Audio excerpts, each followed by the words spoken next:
Mm-mm. Mm-mm-mm-mm. Frankie C, oh my gosh, you're back. Scared me. I scared you? Yeah, I didn't. I was looking this way, and then all of a sudden, Frankie C's back on the podcast. I had to wait for my mug. Actually, no, I've had this for a while. I love it. Is that the kind of thing where you have something and then you're like, oh, I'm going to use that. And then you put it away for like 2.5 years. And then you're like, oh, I never used this. And then you break it out. Why? Because that's exactly what happened. Oh, yeah. I have an Anthony on Air mug. I do that stuff all the time. Yeah. Yeah. Go get yours today. Available today in the merch store, baby. A link in the description below. Your mug. Yeah, there you go. Loving the mug, loving the peace deal in Gaza, Frankie. See, we got some peace. Got some peace. Little piece of peace. New Unearthed Prince Andrew email to Jeffrey Epstein should be reigniting calls for this guy to spend the rest of his life behind prison bars. We'll share that with you. And finally, I'm no longer the only one wondering where Erika Kirk is and why she's not responding to Candace Owens. So we'll get into that. And the most fun of all, we'll get the great Aaron C in here for a big game time episode. My friends, it's Monday. It's the beginning of the week, but it's, it's a podcast.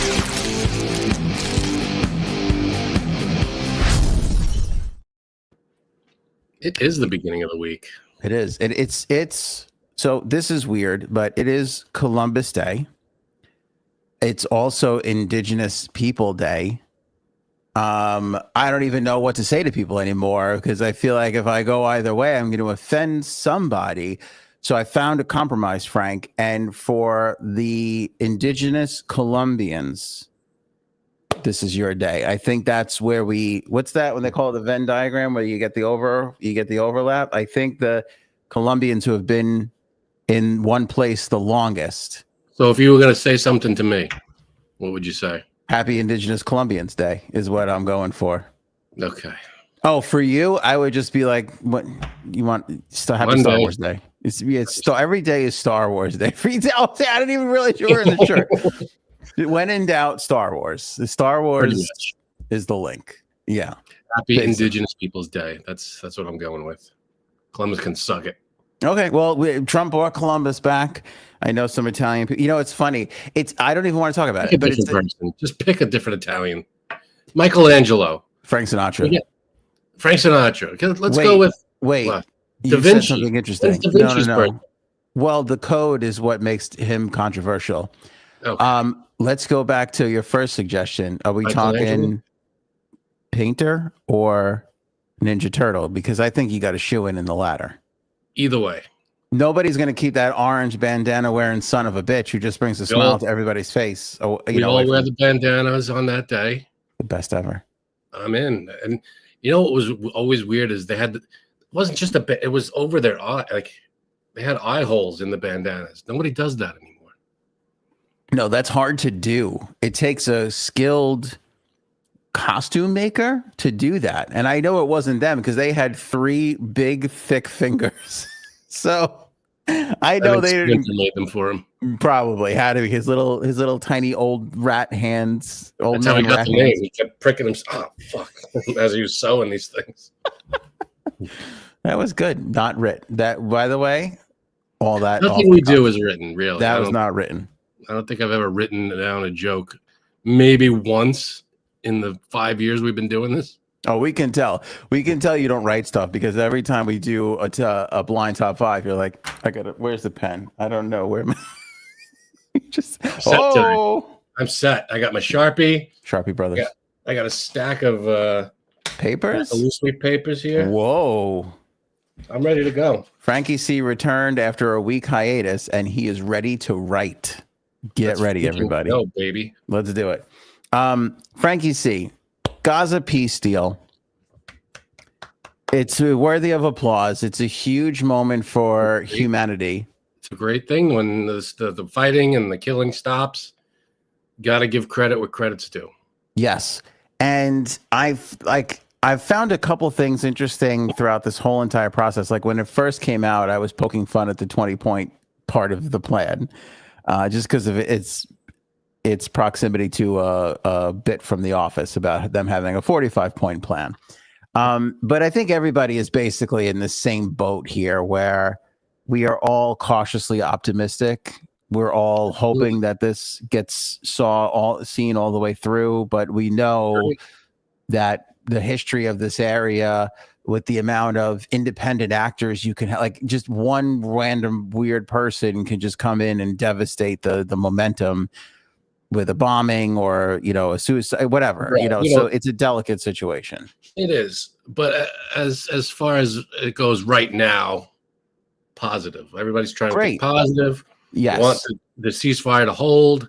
You want there to be peace. You want it all to work out. So at this moment, with the deal being signed earlier today, and the first round of, well, I guess the hostages. I don't know if they exchanged the hostages that have passed, but the alive ones have all been exchanged. Right, and I feel like there were. Don't quote me on this. I feel like there were bodies in custody that were handed over. I don't know. I'm not sure if all of them are handed over. I know that wasn't as public as the hostages that were still alive. That was what everybody really saw for the most part, which is great. But I'm with you too. Today is a day of celebration. Tomorrow there might be some struggles. There might be something terrible. There might be something we didn't see. It could all fall apart. But today is a day of celebration, for sure. And there's some people that are criticizing, like, okay, for instance, this came from a right-wing podcaster that I know of, was criticizing the exchange of 20 living Israelis for 2,000 Hamas hostages. And it's like, the critique was, well, you're putting a lot of criminals and terrorists back into the population. And although I can see the point, the hostages. Wait a minute. You're talking about excuse me. You're talking about the 20 hostages that were released. The 20 Israelis that were released were exchanged. Weren't those just ordinary people from that festival on October 7th? The Israelis, for the most part. Yeah. The Israelis were traded for 2,000 people, Hamas members or Hamas sympathizers, whatever you want to call them, the Israel government. I don't know what the terms of this deal was. I know there was a 20-point plan.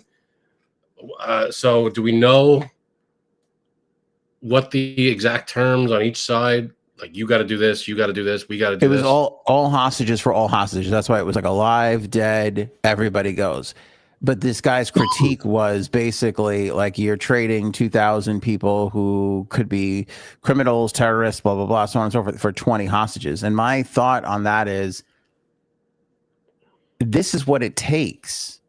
It's not going to be fair down the line. You can't just be like, well, my 20 for your 20, and then we'll hold on to the rest of the 1,900. Like, no, this is what it takes. Some people you got to lose a little bit more on some issues and hope that you gain ground and win a little bit more on other issues. And at the end of the day, it's the peace that you're looking for. So I get a little annoyed at people today, to your earlier point, who aren't just like, hey, this is step one in a long process. Yeah, this is the first I don't know the ins and outs of this deal. This is the first I'm hearing about. What was it? 2,000 Hamas people who were held by the Israeli government in exchange for 20 Israeli soldiers, the Israeli people. Yeah, I didn't know that. It's tough because I'm sure there's other parts of this deal. I want to look on the positives here, saying the killing has stopped, at least for now. Yeah. Let's keep that as a positive. It's weird. I don't know what else was involved in the deal. Like, was it just hostages for hostages? Was there over some kind of other deal made? Was there? Yeah, well, again, you could look at some of the other points. Again, not every last final detail was agreed upon, but phase one, which I don't know where phase one ends and phase two begins. Phase one was agreed upon, and that was ceasefire, right?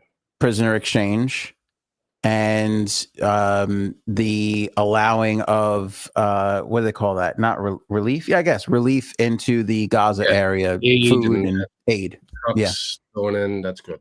all that going in, Hamas not part of future governments in the area, and Israel steps back a little bit. They back their troops up a little bit to allow for some more room and things like that. So from what I understand, it's not nothing's, I can't, again, I don't know all the ins and outs, but from what I hear, is it perfect? No, but at least the firing has stopped. Yeah. The war is at least on hold for the time being, and hostages were let go. That's the two positives that we could take from. Three positives would be the aid and relief that's being sent to Gaza. To your point, what peace agreement between two sides that have been fighting since before time is going to be perfect? Yeah, it's not going to be perfect, but I guess down the line, I don't know what more is involved in this deal. I'm sure the 20 points is all laid out, and there were it had to be signed by both sides. I'm not sure exactly if there was something outside of that, or is it just these 20 points? This is where you have to agree to these 20, you have to agree to the same 20, and that's it. The 20 points is what got it started. From what I hear, there's an under the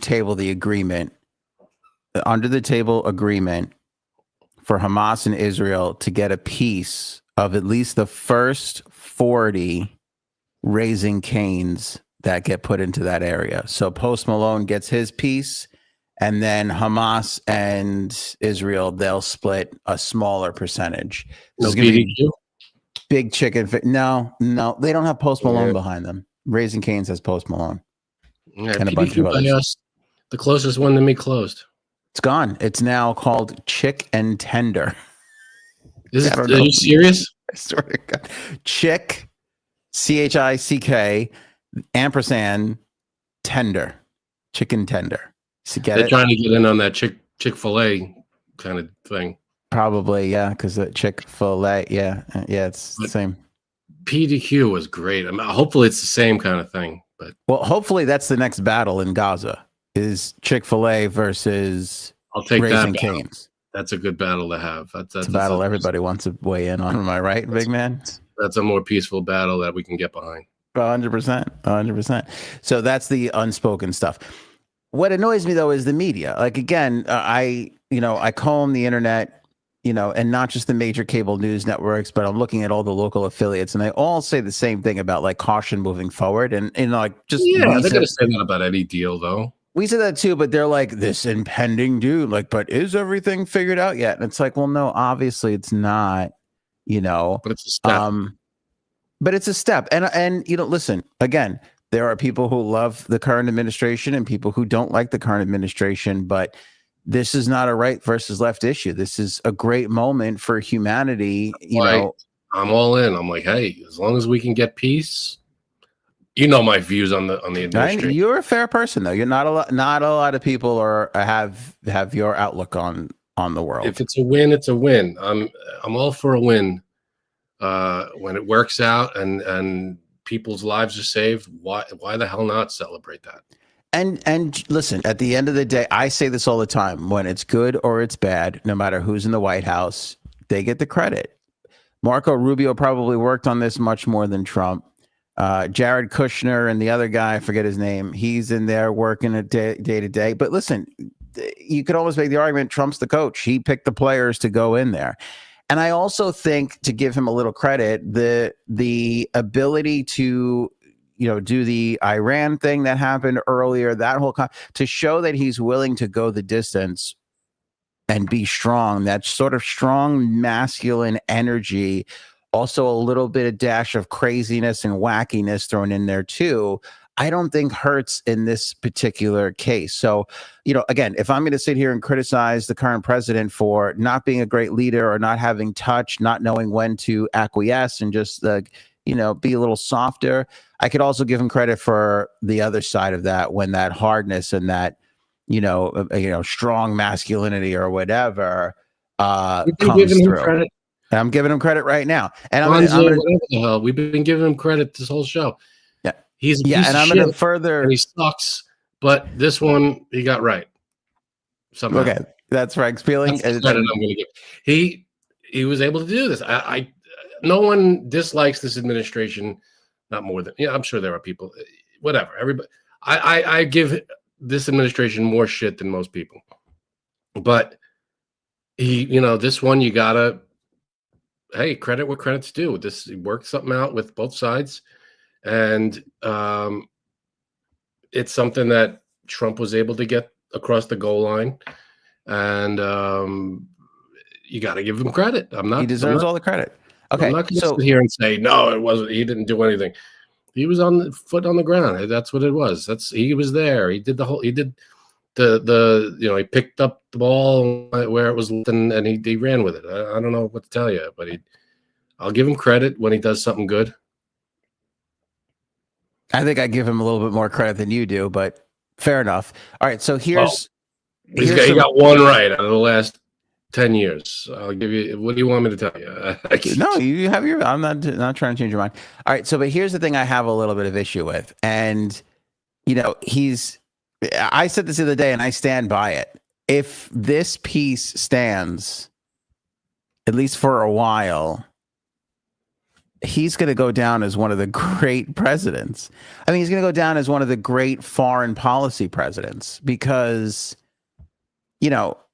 we haven't had a new war per se that has been, I know there's conflicts and everything going on always, but he's going to be one of the great foreign policy leaders if this does happen. And he's fighting so hard for the Nobel Peace Prize, right? Well, he didn't get it this year. He didn't get it this year. If this stands till next year, he should get it. But what he did get was the cover of Time magazine. And this is what I want to talk about because Time put him on the cover and chose this photograph to use. Well, find a good photograph of the guy. Hurtful. At least it doesn't make him look like he's spray painted orange. He doesn't look that orange. He doesn't look that orange. That's true. But remember, we're trying to celebrate him today. He had the big win today. He called the plays. He had the win. Totally had a win today. And I get this whole looking up at Trump thing, and again, Frank, you're a lot more normal than I am. I'm a lot more, there's things wrong up here. But when I look at this photograph, I don't even see turkey neck, Lindy. I see neck vagina. I mean, this is such a neck vagina shot. Frank, this is so bad that I made the AOA team censor this. Oh, man. We wouldn't be taken off of the internet like we have so many times before. I'm looking at you, TikTok. Thanks for suspending us. Yeah, that should be the photo. That should be the cover right there. Well, I feel like if a lot of again, I know there's a lot of influencers out there who steal from us, steal this because if you show the original, you might get banned. You might get a strike against your account. Let's minimize the neck pussy, if you will. That feels even bad to say. I feel horrible saying it that way. Gross. The first thing I noticed was the lack of hair on the top of the head. It's very wispy looking. Yeah.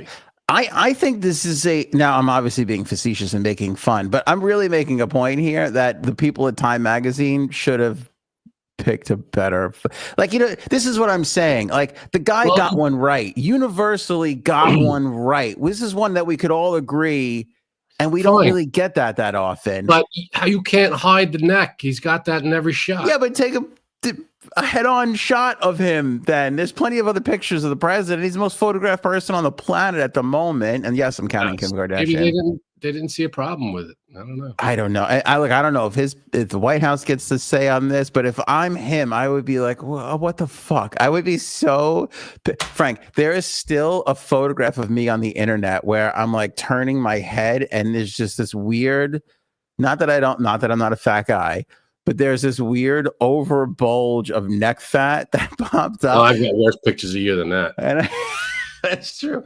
It still aggravates me. We went to prom together. You remember? Don't forget. Oh my God. We were in the same limo for prom, so let's not overlook that. You know what's worse than prom is our 8th grade last dance photo. I don't know if you remember that. Sure. We got I have a picture or two from that somewhere. Yeah, everybody had like a picture, like, and it was like with our moms. I feel like didn't we go with our mom? Were our fathers Yeah, even there? my mom has a picture. That's what I'm thinking of. My mom has a picture of me and her dancing. We're Right. wearing tuxedos. Okay. Now, didn't you get the cool? Didn't you have a Looney Tunes? I had a Looney Tunes vest. Okay. So this is what the story. No, I was it gonna. wasn't a Looney Tunes vest. It was like music notes. It had like music things all over it. Oh, it wasn't. Who got Looney? I thought somebody had Looney Tunes. I did have a Looney Tunes tie throughout high school, but I had a music note vest all over. Like the vest was, I guess, not sequined, but like whatever. But it had music notes and bars all over it. Mm. All right, because the story that I was going to tell, I think, could we get rid of the neck vagina shot? Are you okay with? Yes, please. The story I was going to tell was we had our 8th grade dance, and the school worked out a deal with some tuxedo rental shop that we could get like a cheap shit tuxedo. And we go, because I feel like we all went together. You, me, a couple of the guys. We go to this place. And then they're like, I mean, it's a tuxedo, so there's no decisions to make. You're getting the cheapest shit tuxedo they have. But then they were like, oh, you could pick a cummerbund and bow tie or vest and bow tie. And we all got to pick one. And I picked, this is 1996. Yeah. And I picked basically the worst teal color that you've ever seen. Like, I mean, it's just disgustingly 90s teal. Like, I don't even think this color teal exists anymore. That we just got rid of it after 1999. When you think of this color teal, think of Golden Girls, Miami. That's the teal color we're talking about. Miami Golden Girls. That's what it should be called. It's awful. And I feel like Frank and I and a couple of other friends went, and one of our friends' dad drove us, I feel. And so right. We didn't drive ourselves. No, we did not in the 8th grade, but we picked all this stuff unsupervised from a proper female, which should always be present when making any sort of fashion choice. A gay guy or a female, that's what you need in your corner. Anybody with fashion sense. We obviously didn't have it. I feel like I did all right, though. Well, straight 8th grade boys should not be left unattended to make a fashion decision. I was happy with my music note vest. And let's see, hands raised here. Vest over cummerbund. Yeah, I'm now, but at the time I was cummerbund, which was a mistake. That was a mistake. If you have the choice, you got to go vest, right? And my mother still has that. Well, okay, let me tell you this part of it. So I get home and I tell my mom, I go, I picked. She's like, what did you pick? And I go, I picked this teal thing. And she was like, oh, perfect. I have a teal dress to go with it. So she's in this awful matching. That's your mom. and it was 1996. So in the neighborhood that Frank and I grew up with, Howard Beach, 1996 was still technically 1983. Nothing had changed fashion-wise there in the 13 years that took place. So my mom had shoulder pads like bigger than Emmett Smith, basically. Like, I mean, they were just out here. And there's a photo, and my mom looks fine, but I'm so pudgy and in a teal cummerbund that I just want to smash my own face in. And I'm reminded of that photo every day that I go visit her house. I've always wanted to smash your face in, but you didn't have the facial hair. Oh no. You were chubby cheeked. You were just a big smile. And just neck and just more of neck fat and cheek fat and just rosy red cheeks. Just how I didn't get molested is beyond me. Anybody who's ever watched this show, whenever my hair is long, I have that comb. I kind of comb it to the right. Same haircut. Back in the 8th grade. You haven't changed one iota. Glasses. Well, when I went, I used to wear contacts a lot more than I do now. I wear my glasses a lot more because ever since COVID, we didn't go out, not going outside and going other places. I kind of got used to just wearing glasses and not every day putting the contacts in, taking them out. Back then, I used to wear the contacts a little more. I gotta be honest with you. Now with your new gray, because that's the only other thing that changed on you, you got a little bit more salt and pepper going on. The glasses are far more distinguished. I like it. Are they? Because I've been thinking of getting the laser thing done. Nah. Stick with the glasses. Are the glasses annoying? Oh yeah, glasses. If you give someone a choice of glasses and seeing perfectly, or no glasses and seeing perfectly, obviously they're gonna go, "Hey, if I can get rid of these things off my face." Mm, I mean, they get smudgy. You gotta that's remember them all annoying. the time. They're falling off your face. They get rain on it. They're a pain in the ass for the most part. But you know, do I want to stick a laser in my face? I don't know. No, that's the worst part of sunglasses for me is the fucking smudges. All right, Fonz Fonz Archibald. Oh, Fonz Archibald. Okay. Love the Trump should get the novel Peace Prize. That one and the Nobel one. I'm gonna put him. Yeah. I'm gonna vote for both of them for him. There. Um, Don't beat yourself up, Fonz. I misspell shit all the time. That's why I poke fun. I don't know. I feel like the Nobel Peace Prize should go to someone who's all around Peaceful. peaceful, all around. You can't just do one thing. It doesn't count if you have one really good day outside of He had a great mostly day. divisive days. He had a great day, but when you take the last 10 years and go over that with a fine-tooth comb, Mm-hmm. I don't really think it merits a peace prize. Today was a great day for peace. Love it. He did a great thing. We have a great day. Peace was brokered and wonderful news. But just, take into account a lot of the other stuff. That's all. You just got to look at the whole picture. That's all I'm saying. Well, listen, to be fair, though, when we nominate best director, supporting actress, all that stuff, we're only looking at one film. We're not looking at a whole body of work. It's not a Lifetime Achievement Award. Academy Awards. I don't know what you're trying to parallels you're trying to make, but it's not the Academy Awards for. All right. Can we get a vote going for Frankie C? Glasses or no glasses? Let's get a vote going for Frankie C. Glasses or no glasses? LASIK or no LASIK? Vote below. Merck says, "Aunt, you must have looked adorable." No. I mean, molestable, yes, but I'm telling you, I feel like I might have that picture somewhere in this house. I feel like we all have the same picture. We're all basically dancing with our moms in the same exact way.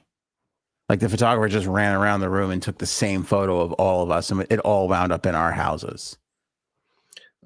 Whatever Frank prefers, both contacts. No, don't leave it up to Frankie. You got to decide. Like Rhonda says, good both ways. Yeah, and so does Christella. The problem is, I like, I don't mind. The glasses are okay, but they're a pain in the butt. And for a one-time thing, what is it? 90 seconds per eye, they say. They just go in there, zip, zip. Is that it? You're in and out, and then all of a sudden, in a day or so, you got.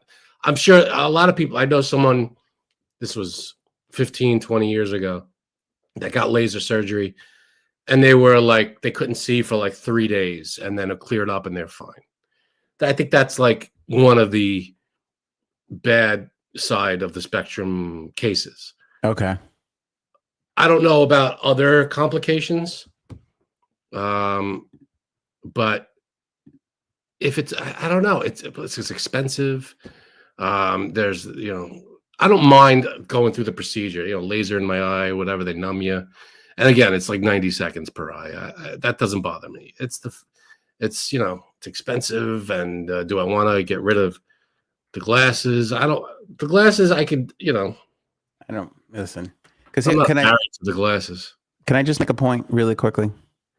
Go ahead. Say something goes down. Okay, let me put this into fucking Frank's wheelhouse. Oh boy, here we go.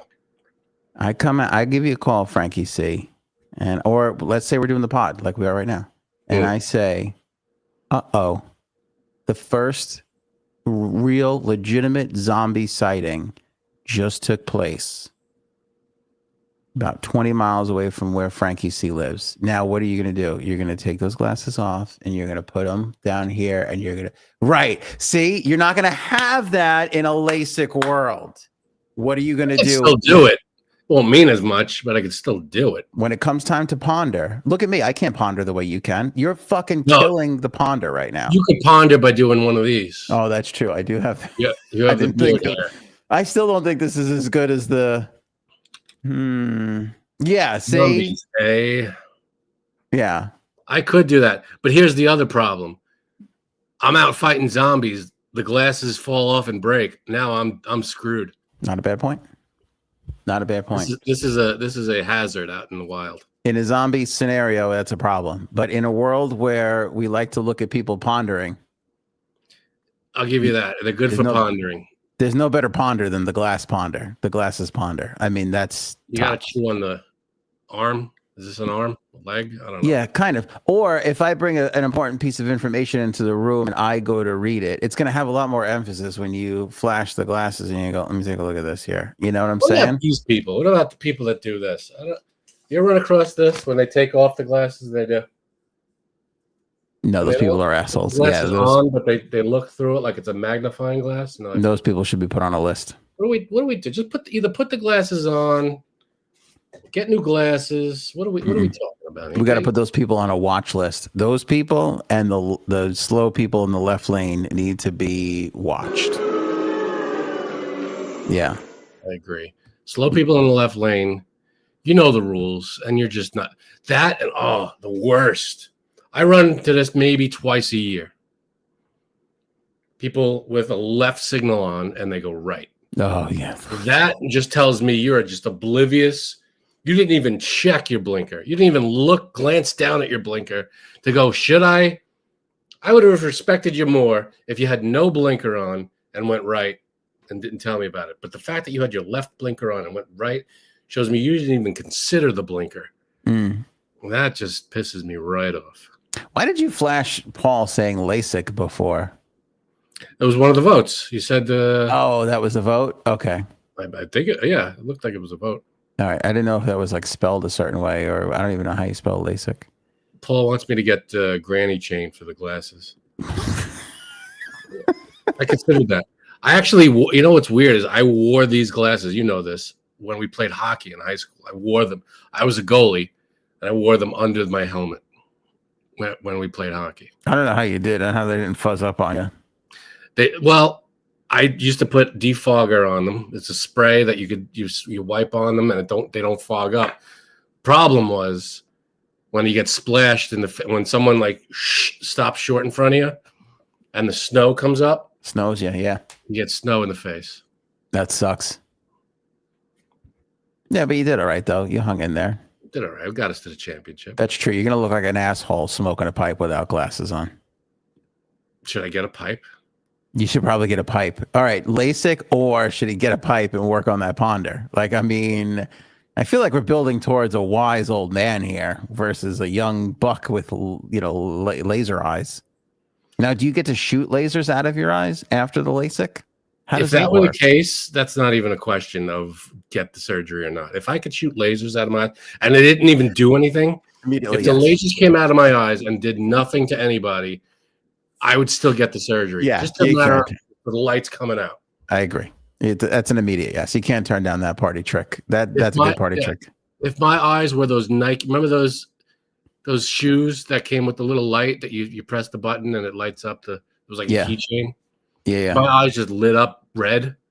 Yeah, that's a definite. That's a no-brainer. All right, let me throw something by you and you tell me if we got a good idea or not. Hit me. Instead of LASIK, GAYSIK. And we help gay guys see better. Is that a thing? I think that's called LASIK. Oh, is it? But no, but this is for gay guys, and it's called GAYSIK. Yeah, they could get LASIK just as readily and abundantly as anybody else. They could just go and get LASIK. So you don't have to be straight to get LASIK? Not that I'm aware of. All right. Because I think I got something with this GAYSIK. I feel like maybe you and the other straight LASIK people are leaving the gay community out, and I want to make sure everybody gets included in. Are we doing that? I think I am. I don't know what you and the LASIK doctors are doing. You know what I think is a big scam? Yeah. So when you get LASIK, the big thing, you see it on the commercials and whatever, the people take their glasses and they drop it in a bin outside of the office. You know that? On the way out of the way out. They're just collecting. How much are these frames worth? That now they just collect all these frames, and they give it back to the eyeglass place, and they have hundreds of dollars worth of frames in a big bin. That's a big racket. I feel like there's something going on there that nobody wants to talk about. Holy shit. That's like, I feel like that's like car dealerships where they're like, yeah, we'll give you $3,000 for that piece of shit. And then you find out that they sold it for like $7,000 between parts and everything else. Exactly. They're cleaning up. You think they're making money off the LASIK, fine. But then they, at the end of the week, they get that bin full of unused or old glasses. You got these frames.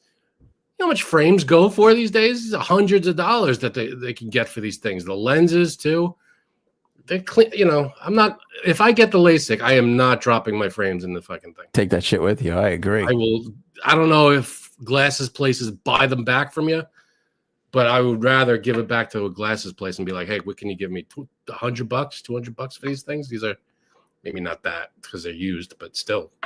Oh, I'd just be the spiteful prick that's like, you see, I'm taking these, I'm going to throw these out somewhere else, elsewhere. I'm not letting you guys have it. Fuck you. You guys have a basket now full of frames that are probably, you probably got thousands of dollars of frames there. Yeah. This is crazy. $300 for frames? Exactly. That's what I'm saying. And all right, so you drop off your used frames. $100, you could, the place will probably, what do you think they're doing with them? These LASIK places. They have this basket now full of frames. Now, is this true? Them over. Robin says LASIK can wear off. See, that's another. Can I just say something? Oh, I feel like anything. Yeah. GASIK doesn't, because that you're born with it. Okay. All right, that worked. But LASIK can wear off. I feel like it's just like anything. If you start with 20/20, like I feel like almost everybody when they're born maybe does, and your just eyes get worse over time. When you get LASIK, I'm sure you're basically starting from scratch again. But with whatever you're doing in life, your eyes will get worse over time anyway. So I feel like it would wear off at the same rate as it would. Like if I started from zero now, 20/20 vision today, at my age, yeah, maybe they'll get worse over time, but I'm not starting from here. I'm not starting at this point in time. I'm starting from zero. Right. And getting worse, not starting from where I am now and getting worse. So I don't mind it to get worse, but at least I could start from 20/20. Didn't somebody say you can get like 25/20 or 30/20 vision from this? I want to see through time. Yeah, that's what I'm like. What is that like? What do you? Okay. About, I don't know. I feel like 20, 25 years ago on the Discovery Channel, I saw this thing where they had, it was like I don't even know, it was like a futuristic technological thing that they had on the Discovery Channel. It was a show about the future, and they had a microchip or some kind of computer chip that they, like, obviously it didn't, the technology wasn't invented yet, but they were like speculating on what they could do in the future.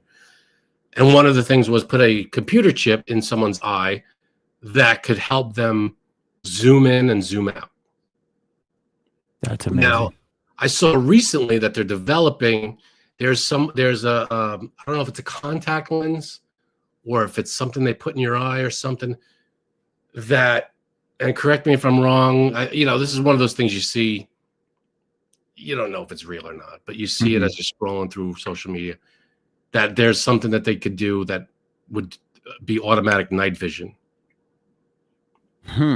Like there's like something they could put in your eye, or like they're working on a robotic eye or something that would give you night vision. How insane would that be? That's insane. Now, can I tell you something? I don't know if that was on the Discovery Channel. I think what you saw was on HBO, and it was called RoboCop. I think that's what you're confusing things for, because he had a pretty good zoom from what I remember. What a good zoom.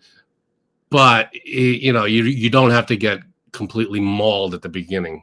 You ever see that movie? Holy shit. It is brutal.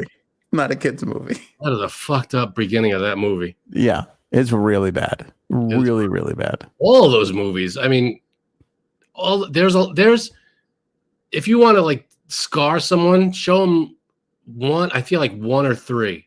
I forget two, but there's some disturbing shit in some of those RoboCops. Well, the first one where he gets shot, the cop gets killed. Yeah. That's bad. That first half hour is bad. Then at the end, the guy gets toxic waste dumped on him and he basically melts. The acid burn, yeah. Then there's one, I feel like might be I can't remember if it's the second or third one, where they take a guy's brain and nerves, and they put it into a huge robot that has like guns and shit. But they show you like his brain and eyes, and it's like he's still alive, but he's angry. Yeah, the guy who liked the drugs. Wait, was that 2? Which one was that? I don't remember if it was 2 or 3, but that was fucked up because you could see like through his eyes for a second. Yeah, and it's like all it was a tube filled with like formaldehyde or something, and it had his brain, his eyes, his spine, and like nerves coming out. Yeah, and it was fucking disturbing to see. And he was the evil drug lord. Like, why they thought that would be a good idea to put that let's guy. put the brain of an evil psychopath into this murdering robot. That should be fine. So let's not put a sensible, like an army guy in it or something. So fucking stupid. Thank God we got on this LASIK topic because we would have fucking nothing. It would have been a 3-minute show. Hey, you want to eat up 30 minutes? We talk RoboCop. Frankie C, we've got a new unearthed email from Prince Andrew to Jeffrey Epstein. Oh, a couple beauty parts about this is that it was after the time Prince Andrew said that he wasn't talking to Jeffrey Epstein any longer, which I feel like that's become true for everybody who was like, well, who? Yeah. I don't even know. What are you talking about? Everybody has been like, well, we did talk, but it was before all the stuff. And then eventually we find the email that it was actually after all the stuff. Okay. Yeah, after all the stuff. You have no idea how Jeffrey Epstein never talked to anybody. It was weird. It was so weird. He never made a communication to anyone. That's so crazy. Yeah. And then the other thing, too, is, again, if everybody remembers the famous Andrew interview where he's like, I don't know if that photo is real. I don't know if that, whatever. Well, the email that we found now is in correspondence to the photograph, because when the photograph first made the rounds, Prince Andrew emailed Jeffrey Epstein basically saying, and I'm quoting here, we're in this together. Oh, my God. So a bigger moron we do not have. Prince Andrew emailed Epstein. Yeah. We're in this together. Yeah. Instead of making like a phone call or talking through channels that can't be traced, he wrote him an email, which has found, like, if anybody has learned, if you're doing criminal activity, don't put it through email. Okay. Everybody got that? That's going to catch up to you after. But Prince Andrew's like, hold on a second. Let me sign into my AOL and write my friend Epstein here. Fucking welcome. You've got mail. All right. To Jeffrey Epstein. Dear Jeff. Dear Jeff. Warmest regards. I wonder what his email address was. Oh, it was something. It was like Andrew 15 20. Yeah, he had an AOL. There's no doubt about it. He had an AOL. For sure. For certain. Yeah, for certain he had it. I'm going to read you the full thing because I want you to. There's more? Yeah, well, you have to get a full. Okay, this was the full message. Oh, God. I'm just as concerned for you. Don't worry about me. This is Prince Andrew to Jeffrey Epstein. I'm just as concerned for you. Don't worry about me. It would seem we are in this together and we will have to rise above it. Otherwise, keep in close touch and we'll play some more soon. 4 exclamation points. This guy should be, I mean, all kidding aside, this guy should be behind bars because this is, I don't know what more. I can't imagine the stuff. This is just based on the stuff we know. Right. The stuff that authorities must have, it's got to be more than what we know, right? It has to be more. And even what they don't know has to be more. Because there's no, thank you. That's fucking misjustice. Okay, there's 3 things. Him being concerned for Jeffrey Epstein, knowing full well that he's going to get away with it because he's a royal. Right. That I'm worried about you bit. We're in this together. That admission. We will have to rise above it again, going along with he's going to beat it. And we'll have to play some more soon. Like you fucking not even trying to hide the creepiness. What else could they be talking about? They're not talking about racquetball, right? What are they talking about? Right. So, and it's in regard to this picture you said, right? It's in response to the photograph of Virginia Giuffre with Prince Andrew with Ghislaine Maxwell in the background. So my question is, how haven't authorities charged this guy yet? He made the deal. Virginia Giuffre is now gone. Like there were no Well, okay, the country. I don't know how they do it in Europe and especially in Great Britain, but in the United States, it would be the state of whatever or the government versus. Right. So I would imagine it's something similar. Yeah. Versus Andrew, Prince Andrew. I'm sorry, but that's what it has to be. He should be tried for this. Yes. And this email should be the anger that the public needs to get that across the line over there in England. So take some solace in this. It's not Americans. It's not just your fucked up government that's protecting this scumbag. It's unreal. The royal family has been protecting Prince Andrew since the beginning of time with all of this. And it's time for this sort of rhetoric to rise above in England, where it's not like, oh, he's just out of public light, we're going to ignore. No. It's time to put him back into public light and put him on a stand somewhere. Yes. You can't have just him answer for this. You can't just disappear into the background and think, all right, if I go away, the heat will die down. This is something that it's not going away. I mean, there's so many. Again, I just can't wait for the day. And I'm not, obviously, the victims came forward and said they were going to put together a list, that they were going to put together their list. And of course, they're going to do it on their time. And I would never. But you're getting a little impatient, aren't you? Aren't you like, where is that? No, yeah. Anybody would be like, all right, let's see the list. But of course, they're going to do it on their time. And you don't want to, Well, you can't see it not with peace. We got peace in the Middle East. Now's not the time to break news. I get that, but this is a disgusting, horrible thing, and the people involved need to be held accountable for it. I mean, that's just basic humanity. We gotta find out who these people are, and they shouldn't be in power, whoever they are. Yeah. Why are they being? I mean, when you get down to it, why are they being protected while they're in power? Especially Andrew. That's not an excuse. He doesn't even have any power. He's moving. I don't care. What do they call that? Moving scenery. He's useless. Well, my point before was, I don't care who is in power. I don't care who it is. Right. No matter what level you are at. Right. The highest level down. I don't care who you are. You're involved in this. You're implicated in all this. You have to. Justice has to be. You have to be held accountable. I'm sorry. I'm always. No one is above the law, and lately that hasn't been the case. People have been skirting things because of who they are, because of their status, or because of how much money they have, or whatever, and that shouldn't be the case. Rhonda brings up a good point. The next king may banish him completely, which would obviously be William, right? Right. Yeah. Well, I wonder what his opinion. Has anybody asked him?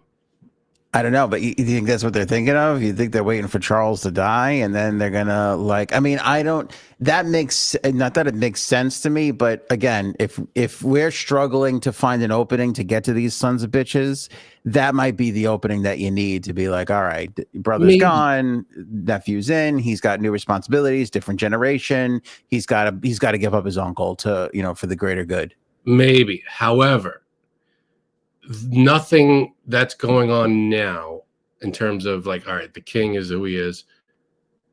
There are other people. There is Parliament. There are other people that can go, I don't care who this guy is. Right. He needs to be held accountable. I don't care whose brother he is. I don't care what descendant of whatever he is.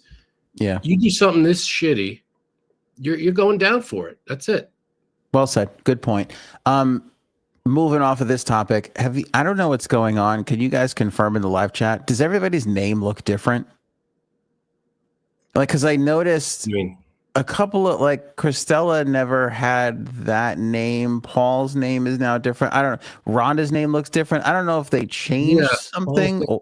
You're right. I feel like that some kind of rock. Was there an update or something that has happened? What's going on?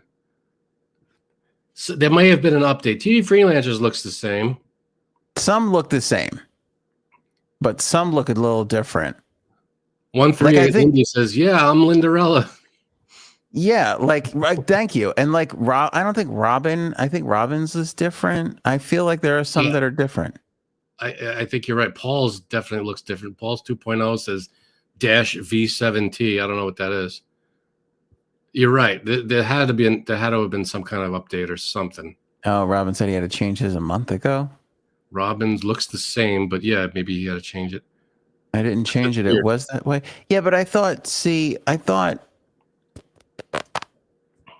Where was it? I thought this was Rocks. I thought it was. Wasn't it Roxy Kirk the other day? Am I remembering that wrong? I think you're right. I think a lot of these have changed, or I mean, maybe a bunch of them look the same. A bunch of them look the same, but a good half of them look different, look updated. I remember that. Thank you, Roxy, and that's a miracle because I don't even remember my own kids' names. So I don't remember any kids' names either. That's crazy. Quickly here, Frankie C, because then we'll get Aaron C in for game time, which I'm super excited about. A little fun on a Monday is what we definitely need. Yes, sir. And this is the first piece in the Middle East game. This is the first time we've had some peace in the Middle East that we could just kick back and play some. Oh, by the way, okay. What's this? Because we talk about not the real issues, but we always like to get into. You're not going to get just the typical, blabbing back and forth here, right?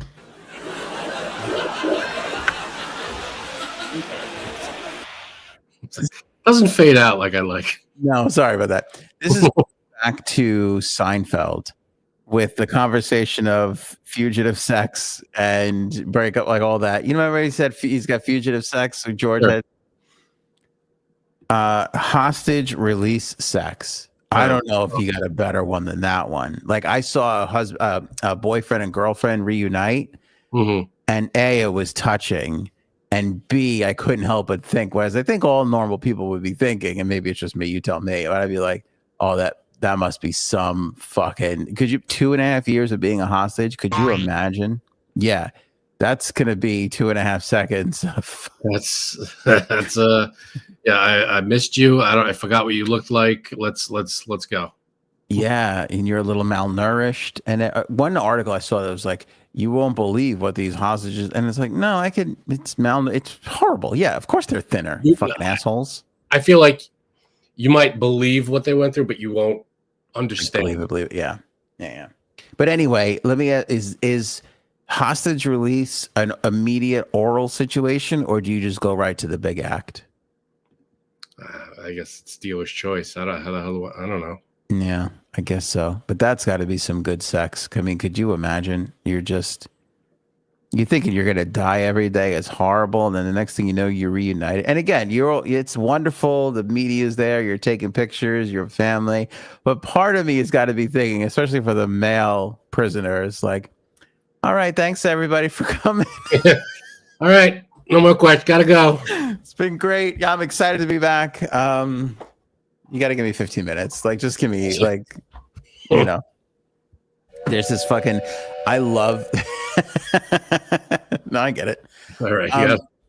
I love the John Adams show on HBO.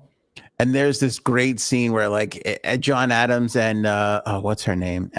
Abigail Adams were separated for a long time, and then they reunite after like 5 years or something like that. And he just gives her the best like 14 seconds he could possibly muster up. And they left it in the show, which I just thought was so like, oh, even our founding father couldn't last more than 3 seconds after being reunited. Who doesn't want that Paul Giamatti action? Quickly, Frankie C, because Aaron C is here. We got to start the game.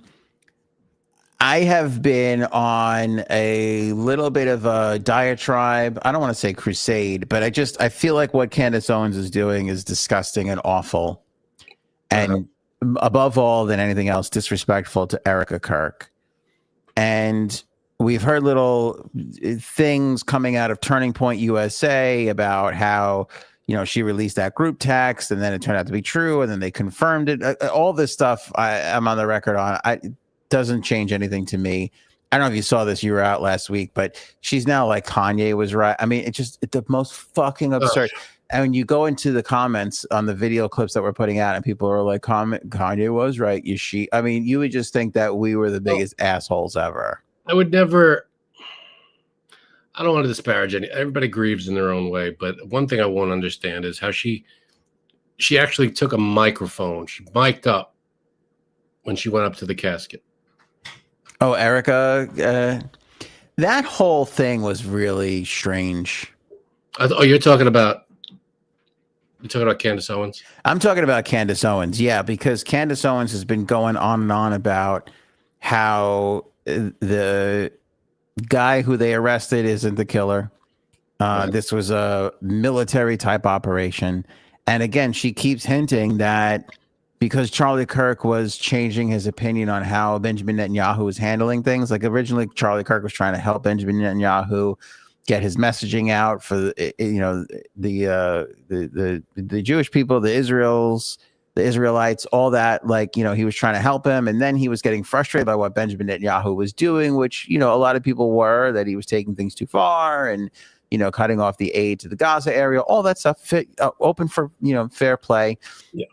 And she showed a text message where Charlie Kirk was complaining. He was basically saying like, "Oh, one of my Jewish donors wants me to, change course and not." I forget if it was not have Tucker or no, not because Tucker changed his mind and started criticizing the Israeli people.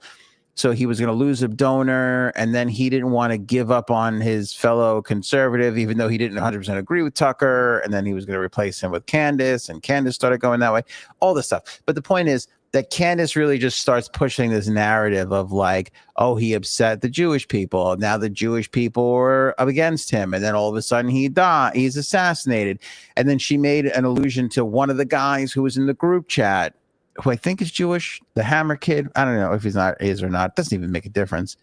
But she was like, he knew, and he posted this tweet about public executions. And meanwhile, the guy was basically commenting on, remember the Ukrainian woman who was killed on the train brutally? She was member. No. I remember it was like right before Charlie Kirk that Ukrainian refugee was killed in North Carolina. I'm sorry, I don't remember that. The guy on the bus, remember, he just got up and stabbed her with like a knife in the chest, and she watched herself die. It was like this horrific thing. And then the conservatives started getting upset because it was a African-American gentleman and a white girl, and they were starting to criticize the media for being biased when it, you don't remember any of this? The Ukrainian I don't know this one. On the bus? Okay. On the train or whatever. I think we watched the video together. Like maybe we didn't. Yeah, what video? There was a video of that? There was a video. Yeah, it was like well after she had died. They released the video footage. I don't remember this at all. Yeah, it was really bad. Anyway, the guy was tweeting about that, and then the next day, Charlie Kirk was assassinated. So she was like, "Oh, he was projecting it," which is like, why would a friend of his like put it at? And that's what the guy said. This guy, this Hammer guy, was like, I was his friend. Why the fuck would I telegraph this or put it out? Like, clearly I had no idea this was going to happen. Anyway, she's off the deep end with all this crazy hysteria. Every time there's something major happens, it can't just be what it is. It's a conspiracy theory with her. Back. Well said. Well said. And I'm sitting here through basically it's 3 weeks now of just interpreting her crazy lunacy delusions and trying to present essentially what you just said. Like, maybe it is just what it is. Maybe there's more to it. Who knows? But probably kind of is just what it is.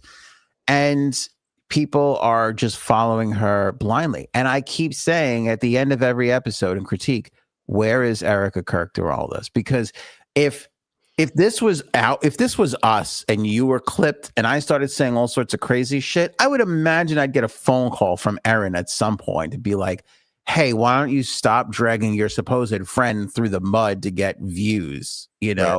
And why hasn't anybody made that phone call? Maybe that call has happened. I wonder. But we don't know. That's speculation. I don't know. Because here's the crazy thing. When she released the text message, I mean, she's a magician. She's a master at this. Like, again, she doesn't ever say, oh, the Jewish people killed Charlie Kirk. But I watched 17 minutes of her allude to it Like, you have no other conclusion to come to after what she says, even though she never actually says it. I can't take anything she says seriously. But then wait, listen to this. So she releases the group chat where Charlie Kirk says, like, oh, a Jewish donor wants to pull $2 million in support if I don't, wants me to give up on Tucker, or else he's going to pull the $2 million in support. And she weaves this into the narrative that the Jewish people are upset and therefore killed him as a result of it, right? What other conclusion can you come to talking about this guy's assassination when you keep harping on this? Yeah. And meanwhile, the guy then a day later is like, hey, oh, no, I'm sorry. The next day, Turning Point has no other choice but to confirm that. And then the story becomes Turning Point confirms Candace Owens' tweet. Not that it was real, but now everybody's taking her added context to it and considering that that's real when that's not what's happening. And then this Hammer kid comes out and goes, hey, I was in on that text message. It did happen. And then he releases another text message. You can go back to our last episode and watch this. And he goes, this was the text Charlie and I had after that group chat, where he was basically, Charlie was like, hey, thanks for helping out. And he was thanking Charlie. They were thanking each other. It was all like, they were, again, true to what Charlie's mission was. Just talk.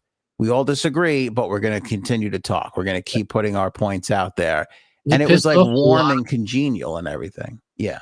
Charlie Kirk pissed off a lot of people. And if you work backwards, you can, I feel like that's what, again, speculation, but I feel like that's maybe what Candace Owens did. Just picked a group that Charlie Kirk pissed off, and said, let's work backwards from there and say, oh, this is, he said this, so that would piss this off, and that's why they killed him. It's like, well, you could say that with a lot of groups because he pissed off a lot of people. He said a lot of awful shit. I'm not going to sugarcoat it. He said some terrible stuff. Of course. And but it's like a lot of people. It's like, just because a Jewish donor wants to pull back on $2 million doesn't mean they did anything like that. Doesn't mean they. Yeah. Just because Charlie Kirk was changing his stance on Israel and what Benjamin Netanyahu was doing doesn't mean that he was upsetting people to the degree that they were setting him up to get popped. Like, again, as important as he was, and his importance seems to be growing, his lore, folklore seems to be growing by the day. He and Tucker Carlson and Candace Owens and Don Lemon, all these people, you admit, we're a dime a dozen. We don't mean it. Although Turning Point was big in the grand scheme of we got to whack out this world leader, not big at all. Not big enough to call, like, to have killed. If Charlie Kirk would have pulled his support for Israel one day, nothing would have changed in Israel. Nothing would have changed in their world. He was a popular guy, but I feel like he didn't have any power, in terms of political influence. I feel. He might have, he had a lot of people's ears. I get that, but it definitely didn't have any authority. So you're right. I don't buy most of what Candace. I can't. She's just one conspiracy theory after another, and that's all that's her bread and butter. I feel. Yeah, that's what she needs to fucking live, to get views. And you take whatever situation and go, oh, well, this can't be. Let's figure out who's really behind. She's like the backwards Scooby-Doo gang who's like, who's really in charge here? And then they pull off the mask. Oh, it's this person. So I don't see it as anything based in any kind of evidence. Which I'm not surprised to see her do. What's surprising me is to see her do it with a friend, which is why I keep saying, and now it's in the Daily Mail. The Daily Mail is writing about it because they're basically saying that Turning Point behind the scenes is scrambling to figure out this Candace Owens issue because all the sheep, all the conservative right-wing people, MAGA people who are super into this. And I'm not saying it's all MAGA people or all conservatives, but there's a group of people that are just like, what's the next crazy conspiracy theory? Well, that's 100% right. they're all over this, and the memory of Charlie Kirk is just slowly fading into nothingness behind her just trying to get clicks and views. Again, I expect her to do it. It's her business. But when she does it to a supposed quote unquote friend, it's that's a different level for me. Yeah, and I don't know if it's one of those, do you think she really believes it, or do you think she's just doing it for the clicks? That's a great question. That's a great question. I don't even Is does she she know what's real? Is she so knee deep in conspiracy theories that everything's a conspiracy? She can't even, that she does she know she's doing something wrong for views, or is she really believing? I don't know. It's a good question. Who the hell knows at this point? I mean, Frankie will have to ponder it after blind top 5 because we got Aaron C in the house. Hi, guys. It's got a blind top 5. Hey, hon. All right. So here's a girl who's doing it for the likes. And we are at the end of the alphabetical blind top 5. For those of you who've been sticking around, thank you. It's been a long journey, Aaron. It's been a long journey. A long, fun journey. A long, strange trip it's been, is what my friends in the Grateful Dead. Was that your yearbook quote? No, that was just a Grateful Dead quote that went nowhere. What was your yearbook quote? Let me guess. Celebrate we will, for life is strange but sweet for certain. It's close. It's good. I have a theory. I have a new theory. I have a conspiracy theory. I have a Candace Owens. You're dancing around the question. You want to know what my quote was? Yes. Why did you let me wear this teal tie? Just to everybody, mostly to Frank, but mostly to everybody. I have a theory. Have I said this yet? That I think that Aaron is a super huge Dave Matthews fan and can't come out and say it because of Frank's fierce opposition to Dave Matthews and his love for Metallica. Yeah. We have a no Dave Matthews rule in this house. Yeah, I think so. I've gone on record. I listen to it when he's not around. No, you could. Because he doesn't allow it. What else does he not allow you to do? He just doesn't like it. He just doesn't like it. Aaron can listen to anything that she wants, Dave Matthews or not. As long as it's not Dave Matthews. Never be like, shut that off. Let me ask you a question. Can she have friends, like her own friends? Or is that not allowed? Not like that. It's just, I just happen to listen to it more when he's not around because he just doesn't enjoy it as much as I do. Okay, but I'm going to tell you this: next time we hang out, if she shows up with a black eye and you trying to convince me it's the cabinet, I don't like those jokes. I'm going to knock you out, Frank. Okay, I'm going to knock you out. Go for it. Okay, go for it. But I'm telling you, Aaron can listen to any Dave Matthews she wants while I'm around. Doesn't bother me. I just I wouldn't hit play, on the thing myself. You can't bring yourself to hit play on your own? I can't do it. When you guys are on your spot, oh wait, no, you're YouTube. When a Dave comes up on the playlist, are you skipping it? If she presses play, you guys are cleaning the house or walking the dog or whatever, and the playlist is on, Dave comes on, you skipping it? If Aaron hit play on it, I'd be like, okay, cool. Well, you know what's funny? When we got Taylor's track list, and before we got the songs, one of them was Opalite, and Frank was singing it to the tune of Satellite, which was really funny. Opalite. It would have been par for the course. She apparently stole this entire record from other people. I mean, there's a lot of interpolation going on here. Good record. Aaron, did you really read that or watch that interpolation video I sent you?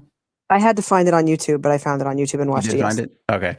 Yeah, I thought that was Charlie Puth is interesting. I don't know how much useful he is to us as an artist, but as somebody who can explain things to people from an artist's perspective, he's very good at it. Charlie Puth is a good social follow for that kind of thing. I can't name one thing Charlie Puth has done. He's got a lot of big songs too, and neither can I, my friend. Neither can I. Not one. I can't name a single one. But I'll say this. Oh, go ahead. No, you'll say what? I say this. I do want to catch up with Aaron on all the nuggets and Easter eggs and conspiracy theories around the new Taylor Swift record, because I feel like there's a lot floating out there and we haven't really addressed it on the show. So maybe a future episode, Aaron, if you want to comment on your favorite, if you can't do it right now. Oh God. Well, it's really funny you should say that because Charlie Puth is mentioned in her last album. She said, like you got high and ate 7 bars of chocolate. We agreed that Charlie Puth should be a bigger artist. And which doesn't really rhyme as I say it. But what was strange was that there was only one person in this album that was called out by name, and it was 50 Cent. And I said to Frank, oh, I missed that. And then I realized, God, I'm so stupid. She's talking about Prom, and she said, and as the 50 Cent song played, I was like, I thought that she put money into a jukebox. And then I'm like, that was really dumb. You know, I was like, the 50 Cent song played like it was the money that she put into the machine. Yeah. And I was like, why the hell would she be doing that at Prom? She's not like 80. I don't know. It's just so dumb. I'm not ready to commit to that being dumb because I feel like that's something I would definitely do. Like I would definitely think that. Yeah, on top of the fact that she didn't call out any other artists. You know, Yeah. weren't expecting it. Can I tell you this? That Elizabeth Taylor song has So grown fucking on me. Holy shit. Every day. Every day I listen to that song. It is That's a scratching an itch fucking- in my brain. It's so That's a good. banger. That is really good. I like what's it called? Help me out, hon. What's the one I like? The Wood song. It's all about penises. I know that's your jam. Not the Wood one. Canceled and The Fate of Ophelia are the ones you like. Fate of Ophelia is a great one. And That's Canceled. that's the opening track, right? Ophelia. Mhm. That one and Canceled. Those are really good. I don't know if I know Canceled. Canceled sounds. Frank, tell them what it sounds like. It sounds like a Disney villain wrote it or is singing it. Oh, really? It's like one of those, like you could picture Ursula singing this song. I'm not gonna lie to you. I like a good Disney villain jam. They have a lot of good songs when you think about it. They do. This is one of them. Canceled is a good one. Who's the guy from Aladdin? Who is the Jafar? Is that Jafar. the? Yeah, he had some bangers too. I mean, What's his song? not like Taylor, but Probably do a duet with Yeah, him on the next album. do you think we could get Jafar and Taylor Swift together? Because that would be that'd be a halftime show I'd like to see, if I could be honest with you. That's a good duo. Yeah, especially now because with all the peace in the Middle East, let's get Jafar involved a little bit more. You know, bring that coalition together. I don't know where Jafar is from, but I feel like it's not from Newark. It's from Agrabah, damn it. He's not from Idaho. I know he's over there somewhere. It's That's where Agrabah. Robin's from. Where's Agrabah? Is that a real place or is that made up? I think it's made up, but I'm not sure. Okay. Can't be sure of anything these days. Yeah, but Cuddles had foot surgery. I don't know if I could tell everybody this, but she had foot surgery. She's fucked up right now. She's fucked up. So super dad, I had to take Cece to her friend's birthday party over the weekend because usually that's a mom thing. I've noticed this. All the moms like to go to those things. They like to go to the parties. They like to stand around and they like to gossip. That's just what it is. You put a man there, it ruins the entire thing because now they're all like, oh, You didn't get involved in the gossip? I didn't. It's not that I got involved, but it's just like it wrecks you could tell like they want to let it all out and have some fun. And then I'm standing there and they're like, well, we can't say what we really think in front of the husband, you know. You screwed up the vibe. But anyway, I took Cece and one of her little girlfriends and I did the good dad thing. I threw the phone in the back. I go, hey, put on whatever you want. So they were just hitting the Taylor Swift like crazy. Taylor Swift and Katy Perry, very popular. And we listened to the Elizabeth Taylor song so much. and then it was hilarious because then my daughter came to me the next day and she was like, Dad, you got to hear this song and put on Elizabeth Taylor again. And I looked at her like, I was in the car with you when we listened to this like 7 times.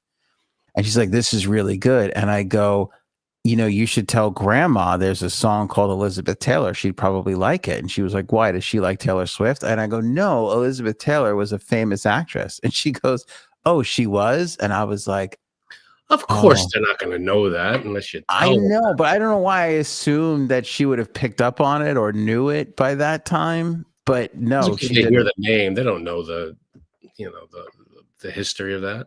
Or you know what I'm learning too? They know all the words by heart, but don't really know what the song is about. So that's why I loosen. Not that I want her to listen to that Wood song, but I was like, all right, we'll let her listen to the album because they don't know what they're saying. They're saying all the words, but they just don't know what they're saying, which is good, I guess. And I think we were that way too when we were kids. I'm sure we were. Anyway, Frankie C, Blind Top Z, as I'm calling it. We went through the entire alphabet. Aaron C did a blind top whatever for every single fucking letter, literally from A to Z, and we are finally at Z. I'm almost sad to see this go. This is going to be huge. Let's see what we got. Yeah. Now this started. People don't even know we started this in 1943. So before podcasts were even a thing, we started. This was all in black. We were in black and white back then. That's true. It's weird. Elizabeth Taylor was just a toddler, right? But we were going strong. She was just an actress back then, not a song, and the whole world. We had the whole world ahead of us. All right, Aaron, what are we doing here? Blind top what? So I wish we were doing songs, but we are doing movies, and there are 8 spaces. And for Z, we're going to have fun with it despite the topic. It is Z-inducing movies. So these are some of the, according to filmography and people who study this kind of thing, the most boring movies around through the ages. I love this. All right, so blind top 5 here on the show, which on the AOA podcast, 5 is 8. We have to rank the movies by most boring to least boring, but we don't know what's going to come next. Yes, I'm going to tell you the name of the movie. You might have seen one or two. There are a couple of modern ones, and I'm probably going to have someone in the chat. I don't care. You can go ahead, or somebody at home thinking, this movie's actually really exciting. I don't know. Take it up with the people who wrote the this survey. So I'm going to tell you the name of the movie. I'm going to tell you a short description of it. If you think that sounds like something that you think is very, very boring, put it at 1. And if you think it's actually, that sounds exciting and interesting, put it at 8. And then we'll see how you fare. Okay? Gotcha. Sounds like a plan. Yes, 1 through 8, people. Number your papers 1 through 8. Okay. Number 1 is a movie called Australia. With the globe on the brink of World War II, Lady Sarah Ashley, played by Nicole Kidman, travels from Britain to Australia to inspect a cattle ranch she inherited. Reluctantly joining forces with a rugged local known as the Drover, Hugh Jackman, she sets out on a cattle drive across hundreds of miles of harsh terrain to save her ranch. But when they finally reach the town of Darwin, they must contend with the same Japanese bombers that just rained death upon Pearl Harbor. Who's watching that on a Friday? Is this based on a real thing? I don't think so. No.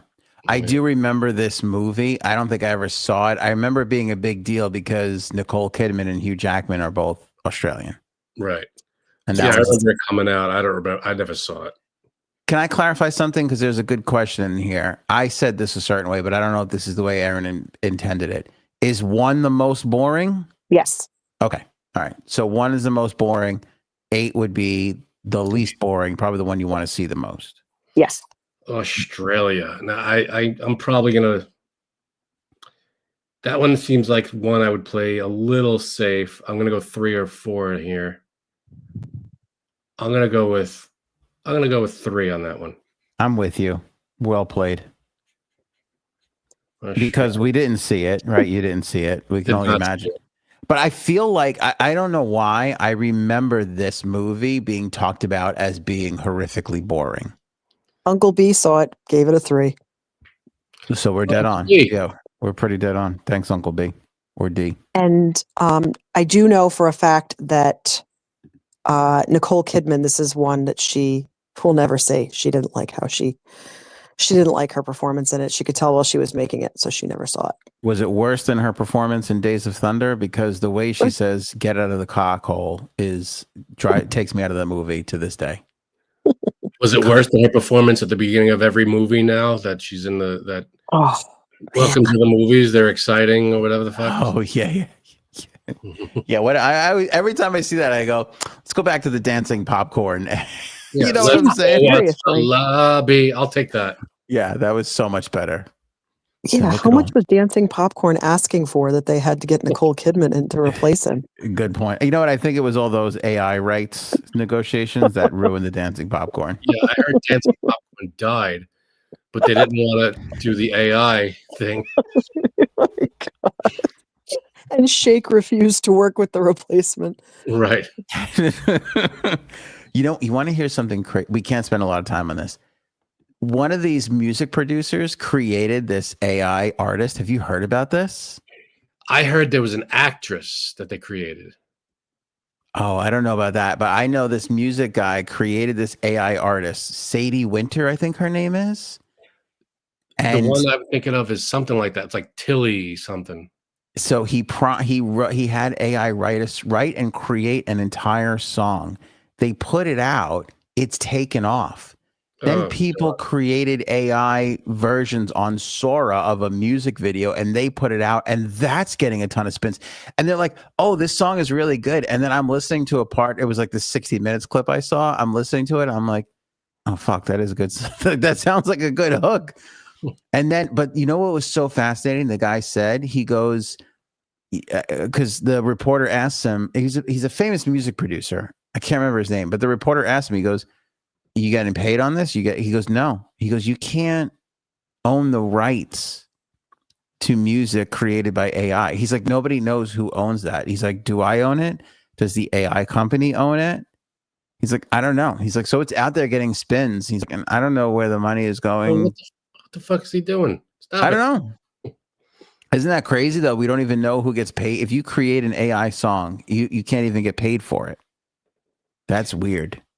I feel like that seems right, because you had nothing to do with it. All you did was tell AI create a song.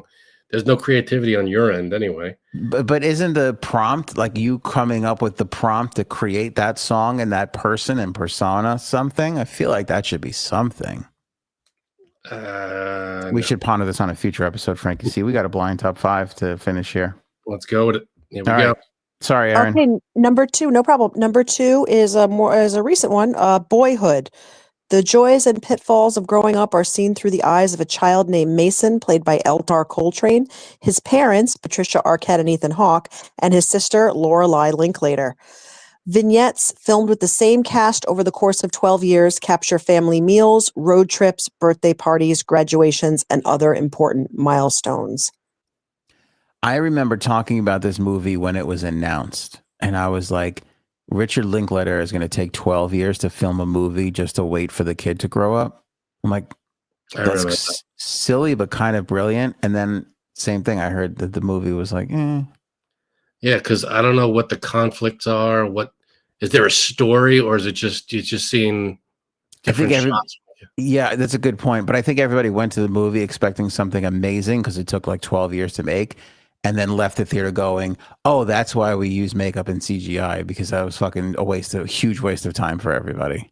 Yeah, I'm putting that at 2. I'm gonna go 5 just because I feel like, judging by these first 2, we're in for some whoppers. That's true. I probably should have put these lower, but I don't know. I can't imagine, unless something, because it's based on like real stuff that happened to the kid, right? It's not like someone wrote something. No, it was like loosely. Like it's a Richard Linklater movie, yeah. But I think it was based on maybe was it his childhood or just somebody's childhood? I have no idea. And I saw it. This is the only one I saw on the list. Uncle B saw it and put it at Uncle B saw it and put it at a 7. I feel like Uncle B knows movies the way he's talking about stuff. I defer to Uncle B. I want to ask Erin what she thinks about it, but I think that's against the rules. No, it's okay. After you're locked in, I can say it. Yeah, okay. I probably miss, because it seems like I already went through the Boyhood. I'm, what am I going to say? I didn't know if there was a script and everything, or was it just like? I think it's a script. The hook is they're just going to wait 12 years. They're going to wait for the kid to grow up to film the different scenes. So they filmed it over the course of 12 years. I may have screwed this up. I put it at 2, but I probably could have put it lower. Okay. Yeah, I thought it was very boring when I saw it. And again, this is the only one I saw on this list. So where'd you put it in? I put it at 5. All right. Okay. Number 3, I feel, is a title a lot of people hear, but I don't know how many people have actually seen it. My Dinner with Andre. Old friends Wallace Shawn, and Andre Gregory, haven't seen each other in 5 years and agree to meet for dinner. Andre, a once well-known theater director, dropped out of the New York scene to travel the world, while Wallace stuck around, finding only mixed success as a playwright. As they sit down to eat, Andre launches into a series of fantastic stories from his time away, and Wallace can't help but notice how different their worldviews have become. Okay, so the premise, I get it, and it sounds like, all right, you're just watching these two people for however long, just sit at a table. But it's Wallace Shawn, and I kind of feel like I would watch anything with Wallace Shawn in it. Then again, where I'm going to lose points, where you're going to lose points for me, is watching people eat.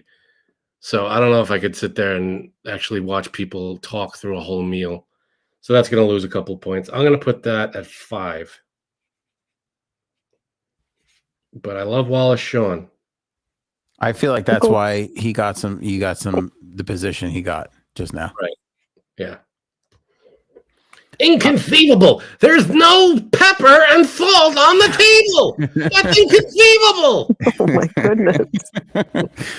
I am putting my love for Wallace Shawn aside, and I'm going to put it at number 2. So Frank and I actually have 2, 3, and 5 right now, although slightly different orders.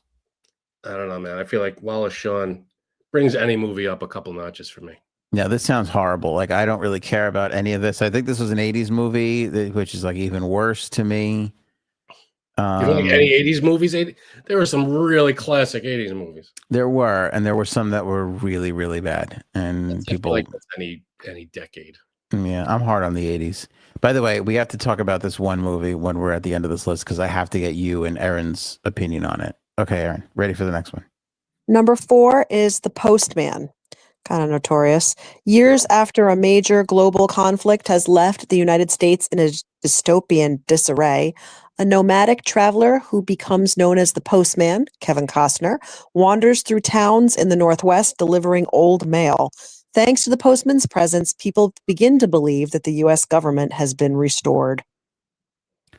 Oh, boy. I only know of this movie because people talked about how epically boring it is. Right. And there's one thing about Kevin Costner. When he strikes out, huge strikeout. It's a swing and a miss. He falls down. The hat comes the whole thing is a mess. Yeah, he twists an ankle. I'm tempted to put this at number 1, but I'm going to go 4. I'm going to play this conservative. Same 4.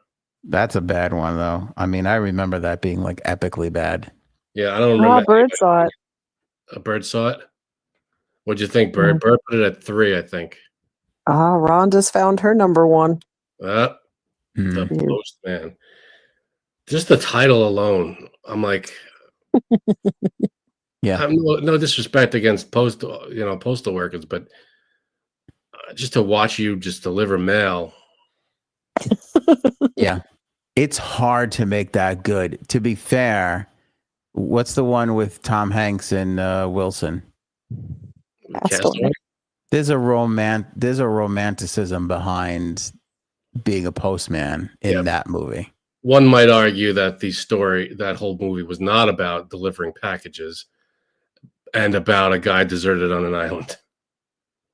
Yeah, I like to think of it though as like that's somebody who's seeing the job all the way through. Like that to me is romantic. Yeah, ultimately, sure, but you're not there going, I hope he gets that letter. Hope he gets that box of shit to its rightful destination. Boy, I hope that box of shit makes it to its intended. What'd you call that movie? What was it called? Castaway. That's incorrect. Linda has it as Cuckaway. That's what we were looking for. Kind of true. If you watch the Postman always cucks twice. That's what Robin also wrote. Robin. All right, I got the Postman at 4. Where'd you put it? Also 4. Okay. Oh, you guys. All right. Number 5 is called Inside Llewellyn Davis. In 1961 New York City, folk singer Llewellyn Davis, played by Oscar Isaac, is at a crossroads. Guitar in hand, he struggles against seemingly insurmountable obstacles to make a name for himself in the music world, but so far success remains elusive. Relying on the kindness of both friends and strangers, Llewellyn embarks on an odyssey that takes him from the streets of Greenwich Village to a Chicago club where a music mogul awaits who could give him the big break he desperately needs. I think is it Llewellyn or is it Lewin? I think it might be Lewin. Oh, I'm sorry. Yep, that sounds right. I'm Viola though, so you can't. I mean, take that for. What? I remember talking about this because it was a big folk movie at the time, and I was on the station I was on. They were like, "This is big," and I'm like, "I don't think it is," but they made me talk about it. I mean, so it's basically walk the line, but nobody knows who the hell this person is. Right? Yeah, it's like one of those things where they're like, "Is Bob Dylan and Joan Baez that interesting?" If they're not Joan Baez and Bob Dylan, and the answer is no. All right, I'm going 6. But Aaron really liked that joke. The answer is no.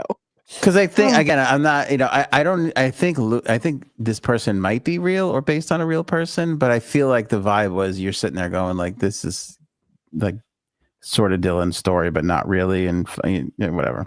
Fuck. How do you Lewin say his Davis. name? I think it's Lewin Davis. Yeah. All right. Yeah, I'm gonna put it at number 6. Apologies. No, that's okay. I'm gonna put it at number 6 only because I just feel like there's more boring shit out there. So Uncle B has seen all of them so far. I have 1, 7, and 8. I'm playing this like Frankie Wow. C. I'm playing it like Frankie. The exact same. 1, 7, and 8. This is how you do it. You fill up the middle and then you wait for the extremes. That's what I do. It's my thing.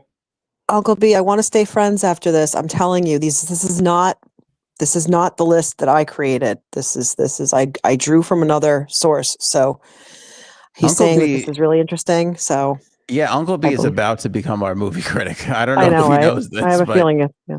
Uncle B. What's that guy's name that's in every Coen Brothers movie? He always plays a blind guy. I don't know. Stephen Root? Stephen Root. Was Stephen Root in this movie? Because if he's in this movie, that knocks it up a couple notches. I don't know. Coen Brothers, I feel bad for shitting on it just now, because I do love the Coen Brothers. That explains another reason why I was like forced to talk about it. The Coen Brothers are great. They are. Are they still together? The Coen Brothers. I think Robin was making a joke. I mean, they're still brothers, I guess. I feel like the Safdies broke up.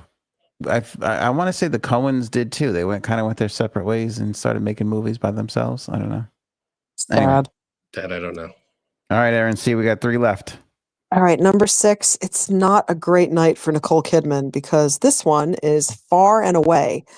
Joseph, Tom Cruise, and his landlord's daughter, Shannon, Nicole Kidman, travel from Ireland to America in hopes of claiming free land in Oklahoma. The pair get sidetracked in Boston, where Joseph takes up boxing to support himself. When he loses a pivotal fight, the two are left penniless. Now faced with poverty, the two must find new ways to scrape by. As their affection for each other grows, Joseph questions whether he's truly what Shannon needs in her life. Frankie, this is number 8 for me. Number 8. You can see this. Yeah, I fucking love this movie. You did see it. Yeah, I saw it. It's not good. The accents are terrible. Tell me you like my hat, Shannon. I think that's the line. Like Tom Cruise plays an Irish immigrant. He buys a hat, and he's so pissed because she doesn't love it. He starts boxing and getting a little money, so he's like feeling his own shit, and she's just like whatever. Like she's like I think she's like hooking a little bit because they're just trying to make it in America. And he's like, "Tell me you like my hat," and he gets all pissed because she won't like tell him. And like it's like a 40-minute scene. He's like, "Tell me you like my hat, Shannon." Oh, and then the hat falls off his head, and then she's like, "You're not wearing a hat." And he's like, "Tell me you like my hat." And he's like so pissed. It's a fucking fever dream. The whole thing is bizarre and strange. But it stuck with me far and away. It's terrible, but I watch it all the time. Oh my god! And here's a good sign. Here's a sign. Uncle B has never seen Far and Away, so you know it's a dog shit film. Okay. Oh my god! You didn't see. Uncle B. Yeah. That's so funny. He's right not to see it. Oh, all right. I can't totally 100% trust this guy's taste in movies. Good point. So I only have 1, 7, and 8, so I'm going to put it at 7 because I have no doubt that it's an awful movie, but I want to imagine it's worse than what Anthony's saying because I feel like, all right, you got some boxing in there, you got different locations, Ireland, Boston, Oklahoma, or whatever. Maybe there's something to it, but you know what? I'm gonna go as far as to say it was a good. You know, I'm thinking about it now. Like, if you want to watch, like, hey, what was New York like back during the big immigration from Europe? It's not. And It's how? not. Yeah. Yeah, I don't. Who do we know who directed this, Aaron? Before I start shitting all like, was it? I Like, don't know who directed it. I don't but- think it was like a Spielberg, Hold on, I'll look. but it was fairly well. It's not like Ron Howard. Okay, Ron Howard. It's not bad. It's not like their acting is terrible. We had no idea at that time how much people cared about their opinion of hats, and now we do. Yeah, I'm telling you, the hat scene is a big scene. It's a big part Lord. of the movie. it's pivotal. It's pretty big. Yeah, it's pretty big. I don't know, man. I got to go 7 on this one because I feel like there's going to be better, and there's going to be. I still don't have my number 1 here. My number 1 awful movie. Like, it's one of those movies where it doesn't get greenlit without. And this was Tom Cruise and Nicole. I think they were together at this point. Mm-hmm. Sounds right. Right, because it's in the early 90s. Yeah, I remember an interview where she said that they came home and they kept using the accent, and they were like, "Stop it." So Right, how adorable is that? Insufferable. But I can't help but if you give this movie to Ron Howard with 2 just real actors, like actors, like it would have crushed. Well, they're good actors outside of this movie. I mean, unless something's about to blow up, I really don't want to see Tom Cruise in it, to be totally honest. come on, Rain Man was great. He was good at there's a Rain Man, even Jerry Maguire. There's a time where he was really acting. Now and he's great. Don't get me wrong. He saved Hollywood. Maverick 2 is fucking like Top Gun 2 is fucking amazing. He's great in it. But a period piece with accents, stop it. like get Not a his forte. Yeah, give me Philip Seymour Hoffman or I don't know if you can anymore, but well, not anymore. Yeah, but I mean, there's who's the guy who played the Joker would have been he was too young at the time. Another one we can't do anymore. Heath Ledger would have demolished this movie. Yeah, but Daniel Day-Lewis, like if you put Daniel Day-Lewis in this, like in any movie, come on, you can't. Oh, you can put Daniel Day-Lewis and Meryl Streep. It's gonna be of course. That's really good. That would have been really good. That would have been great, right? Yeah, that's the combination. Unfortunately. All right, 2 more left here, Aaron C.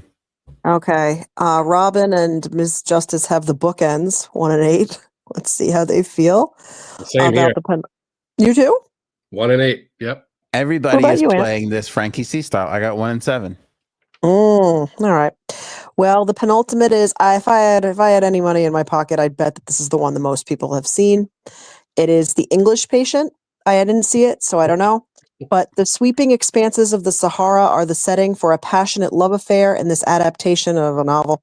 A badly burned man, Laszlo, Ralph finds, is tended to by a nurse, Hannah, Juliette Binoche, in an Italian monastery near the end of World War II.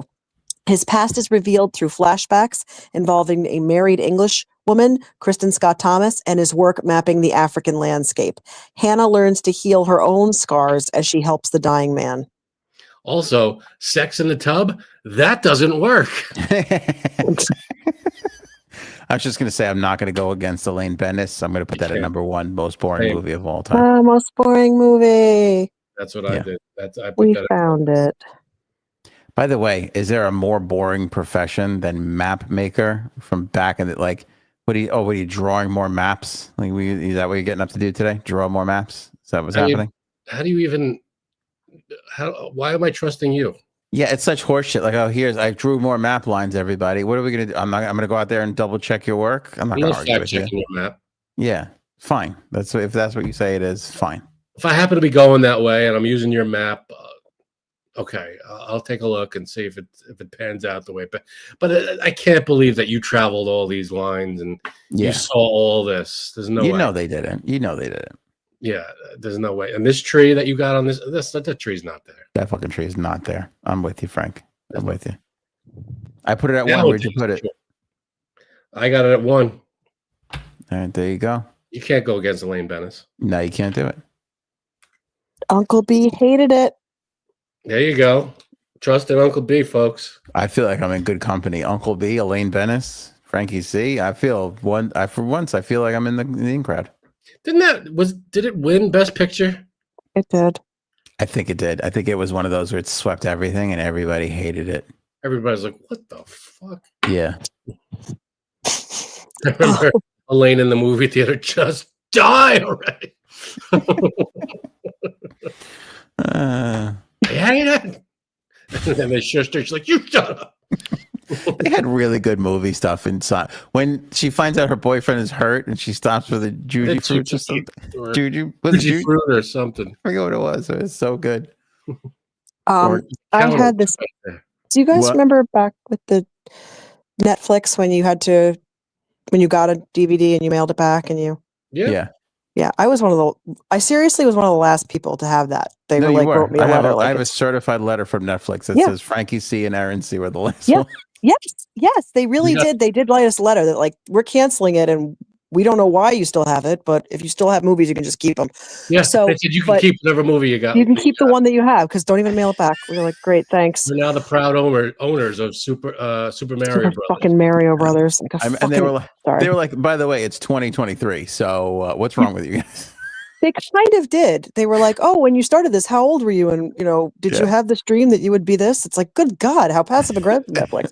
Anyway, but what's strange is that when a long time ago, I was doing the one at a time because I lived alone in New York City and I had to save money wherever I could. So I did the one DVD at a time and I kept The English Patient for like 4 months and I wasn't getting new movies. And I was like, oh, and I was like, so anyway, I invited a friend over to watch it and I was like, put it in the DVD player because I can't.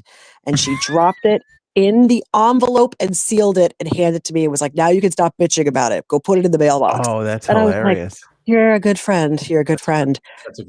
That's why I never saw it. And anyway. So you never saw it, but you held on to it for 4 months? Yeah. And she was like, I'm going to, it felt like a certain movie. I don't want to give away a spoiler, but it was like, I don't have the strength to do this. You do it for me. And she was like, fine. That's that's fun. There was a time where that did happen. That happened to me where I had a movie, but I didn't want to watch it, but I knew I wanted to, but I didn't want to send it back. Because it's like, I don't know, they get it again. So I was just waiting till I was in the mood for it, but I didn't hold on to it for 4 months. But that's it sounds like that's what was going on with you. Yeah. The mood. I have one more funny story. I know it's late, but I just have one more funny story. No, go. I wanted to watch, did I ever talk about Singing in the Rain? I had my New York City moment. I was in a terrible mood and someone was like, go home. And I had Singing in the Rain was my Netflix that I had at the time. And I was like, oh, I'll watch. And someone was like, go home and watch it. You'll have a really great time. It's a real great mood lifter. I watched it for about 36 seconds and I was like, this movie sucks. And I put it in the envelope and I ran downstairs. I lived in New York City. I went to the corner, I threw it in the mailbox and I went singing in the mailbox and stalked back home. And you could tell the people who were from New York City because they didn't care. And you could tell the tourists because they were looking at me and like concerned. And every now and then when I say Singing in the Rain, I always say, Frank and I say singing in the mailbox. In the mailbox. That's the best story you've ever told. I was so pissed off that day. Oh, I still love that. You still haven't seen it? No, I feel really badly. That's my favorite ever. Oh, are you serious? I swear I could picture you just in clank, more like singing in the mailbox and just storming away. That's basic. Oh, I love the idea of that. Movie. I can't today. That's fucking great. So ridiculous. That's really good. By the way, I have to spotlight Miss Justice here, who says it's not English Patient, it's Cucklish Patient. Cucklish Patient. And also Cucking in the Rain. Oh, and Uncle B agrees with me. It's overrated. Yay. Wow, Uncle B. All right, we got one more though. All right. So it's not Singing in the Rain. That's not the most boring. That's the most rage-inducing movie apparently, but it's not the most boring because number 8 is Out of Africa. Initially set on being a dairy farmer, the aristocratic Karen Blixen, Meryl Streep, travels to Africa to join her husband, Bror, great name, Klaus Maria Brandauer, who instead spends their money on a coffee plantation. After discovering Bror is unfaithful, Karen develops feelings for Hunter Dennis, Robert Redford, but realizes he prefers a simplistic lifestyle compared to her upper-class background. The two continue on until a series of events forces Karen to choose between her lover and her personal growth. Oh my God. I fell asleep on that description. That was really boring. That was rough. But Meryl Streep and Robert Redford, holy crap. That just goes to show you, even great actors can fall into shit sometimes. Oh my God. And the guy's goal in life was to be a dairy farmer? Yeah. He did a bait and switch with a coffee plantation. Like, Bror. Frickin' Bror. Fucking Bror. Stupid name. Every time. Is it Roar just with a B? Yeah, it's probably pronounced, what was it, Llewellyn or Llewellyn? That's probably how it's pronounced. To Lewin? be fair, Lewin, has two L's in the front, which is unnecessary. There's no reason for two L's. I'm sure Out of Africa probably won Best Picture and everything too. Probably. Maybe. That sounds terrible. I'm almost ashamed of this list now because that's number 7 to me. Yeah, that deserves to be higher. Agreed. And you share that with Rhonda, who put it at 7. And everybody got errand. Oh well. I was bored the second you said wanted to be a dairy. That's not really. That's something that you fall into because it's the family business. You don't just go, I got to really get that milk out there. I really want to start moving some milk. I got to pull on teats the rest of my life. Yeah. Like, what are you doing at the moment that you're like, one day I'll get to milk. I'll get to milk cows. And that's my dream. Yeah. I feel like that's an achievable goal that you could, if you wanted to, you could probably get that done in a month. You just got to go to the place where there's cows. I don't think it's that. You guys hiring? Yep. Yeah. Here you go. Here's a bucket. Here's an apron, maybe. Here's a couple of pair of gloves. Go to town. There's things you can strive for. Milking cows is not one. You can do that anywhere at any moment if you really want to do it. You just start doing it. That's it. It's not. I don't think it's a hard thing to find. That sounds to me like they were pitching it like he wants to be a milk farmer, and the people in the room were like, but he decides to become a coffee farmer instead, and they're like, well, okay, all right. Coffee. I've had coffee. I had coffee this morning. Coffee's good. Let's stick around for this. This might go somewhere. somewhere. What goes in coffee is milk. Milk goes in coffee. That's true. And then they went Meryl Streep, and they went, "Oh, let's go!" Yeah, that's what I want to know. How'd they get Meryl Streep? Meryl Streep or Robert Redford had to be attached first to get the other. There's no way they were both, in that together. How do you even read that? And they're like, "How are we going to convey that he's a bore?" And it's like we could call him Bror. Brilliant. Right. Yeah, right. What a fucking name. Yeah, what was her name? Karen. Karen? It's about right. Hey, don't make fun.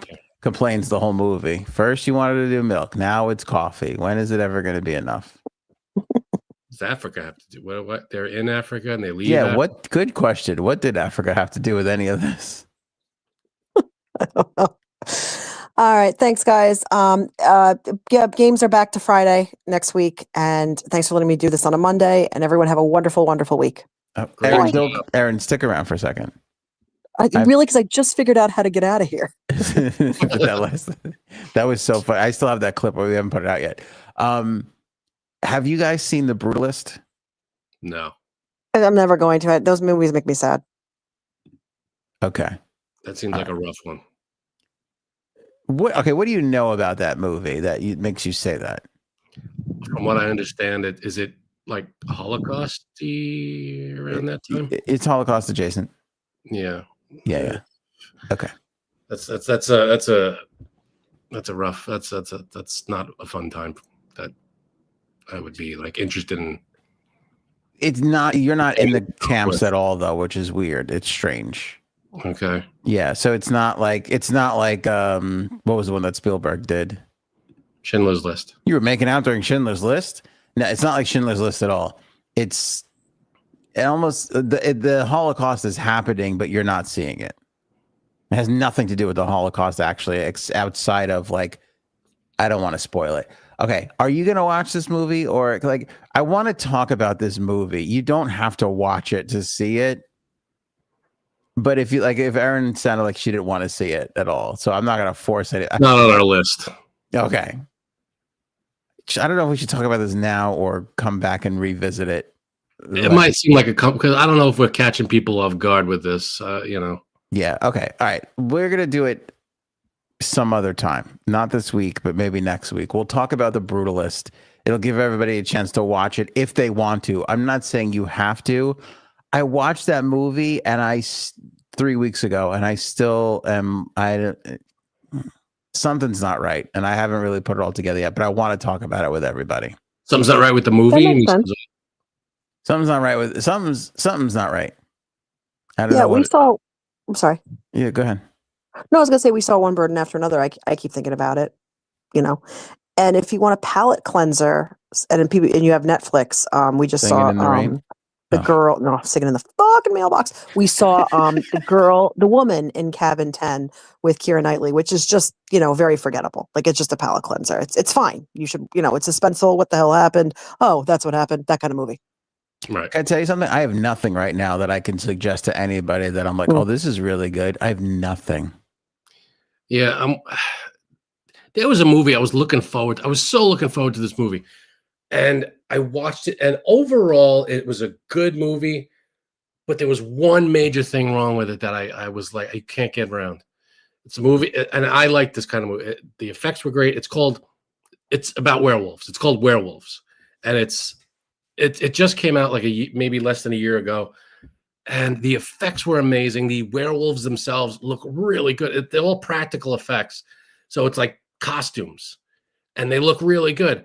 The one problem with this movie that the story was great, was the nonstop flashing lights.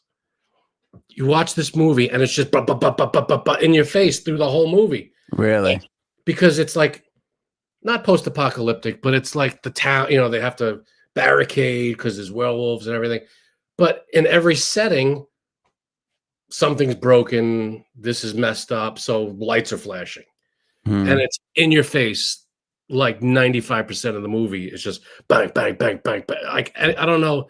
People have epilepsy. You cannot make it through this movie. It is insane.